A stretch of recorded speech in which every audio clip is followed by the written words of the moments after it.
এই দৃশ্য দেখে তাদের একজন চিৎকার করে বলল, ভূত! এই যে সত্যিকারের ভূত! মুহূর্তের মধ্যে সবাই ভয়ে পেছনে ছুটতে শুরু করলো। কিন্তু হঠাৎ করে এক অদৃশ্য শক্তি তাদের পথ আটকে দিল, যেন তারা আর শ্মশান থেকে বেরোতে পারছে না। তারা ভয়ে চিৎকার করতে লাগলো, কিন্তু কেউ শুনতে পেল না। একসময় সেই সাদা অবয়বটা তাদের সামনে এসে দাঁড়াল।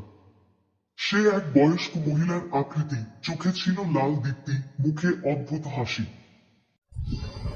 তোরা এখানে কেন এসেছিস? যুবকরা কাঁপতে কাঁপতে বলল, আমরা মজা করতে এসেছি। ভূতের হাসি আরো মজা ভয়ঙ্কর করতে হলো। এসেছি আমরা। সে বলল, শ্মশান মজা করার জায়গা নয়।